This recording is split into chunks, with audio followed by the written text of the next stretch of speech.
Salut la gang, bienvenue à une autre capsule sur les proportions. Aujourd'hui, on apprend enfin c'est quoi une proportion et on va faire un lien avec le produit croisé. C'est pas une grande surprise, hein? C'était sûr qu'un jour on allait dire le mot proportion puis donner une définition. C'est aujourd'hui que ça se passe.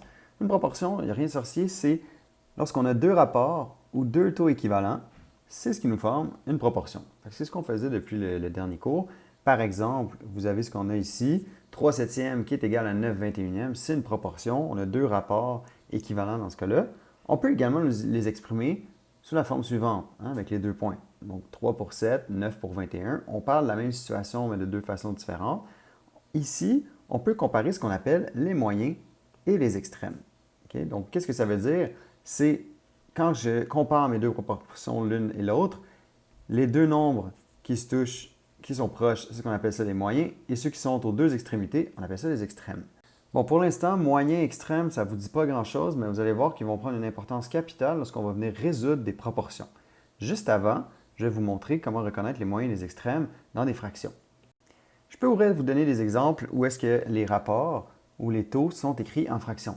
Ici, si je les réécris, j'aurais 42 pour 49 et 30 pour 35. Dans ce cas-là, 49 et 30 sont mes moyens, 42 et 35, mes extrêmes. Je peux faire la même chose dans la fraction. Donc, dans la fraction, de quoi ça va avoir l'air? Dans la question, on nous demande de surligner les extrêmes, encercler les moyens. Donc, si je dois surligner les extrêmes, j'irai surligner 42 et 35 et j'irai entourer 49 et 30 dans ce cas-là. Sinon, dans l'autre exemple, j'entoure les extrêmes, les deux nombres qui sont aux extrémités, et je surligne les moyens, donc les deux nombres qui sont le plus proches l'un de l'autre. Maintenant, je vous entends dire à la maison, bah, c'est bien beau, des moyens, des extrêmes, mais à quoi ça sert? Justement, on voit ça dans la prochaine diapo. Dans les proportions, on a ce qu'on appelle le fameux produit croisé. Vous avez peut-être déjà entendu parler de ce mot-là au primaire ou même l'année passée en secondaire 1, mais ce qui est important de savoir, c'est que la propriété fondamentale d'une proportion, donc pourquoi ça existe, c'est que le produit des extrêmes est égal au produit des moyens. Ici, c'est donc dire que si je multiplie A et D ensemble, ça va me donner la même chose que si je multiplie B et C ensemble.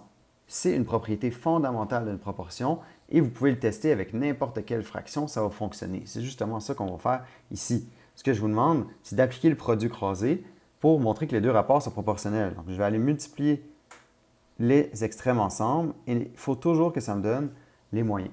Ici, si je fais 2 fois 20, c'est égal à 5 fois 8. Je me pose la question, est-ce que 40 est égal à 40? Donc oui, ce que je peux conclure ici, c'est que c'est une proportion. Donc, c'est des fractions qui sont équivalentes.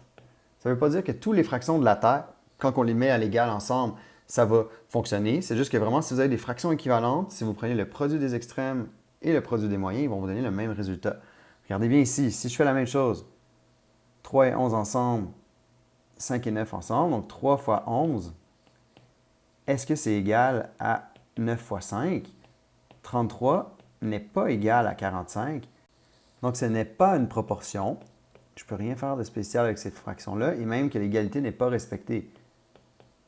Ce n'est pas une proportion. Ce n'est pas des fractions équivalentes. 3 neuvièmes n'est pas équivalent à 5 onzièmes, donc le produit des moyens n'était pas égal au produit des extrêmes. Ce qui est plaisant avec ça, c'est qu'on peut résoudre des proportions grâce au produit croisé. On peut aussi aller trouver des mesures qui nous manquent. Donc, si je vous dis ici que c'est des proportions, vous devez savoir, vous devez être capable de trouver la valeur de x. Je vous donne un exemple. Je sais que quand je vais faire x fois 12, ça va me donner la même chose que quand je fais 30 fois 4. Mon calcul aurait l'air donc de x fois 12 est égal à 30 fois 4. Dans ce cas-là, je sais que les deux fractions ici forment une proportion parce que j'ai mon égal. Bon, ici, c'est 12x est égal à 120. On divise par 12 de chacun des deux côtés. Je me retrouve avec x est égal à 10. Le 10 qui représente ici, ce qui vont dire que 10 trentièmes, c'est égal à 4 douzièmes. C'est des fractions équivalentes. On n'est pas habitué de passer du 10 trentième à 4 douzièmes directement, mais les deux fractions représentent la même situation, représentent la même quantité. C'est donc une proportion. C'est ce qui conclut cette capsule sur les proportions. Maintenant, on va aller faire des exercices pour se pratiquer.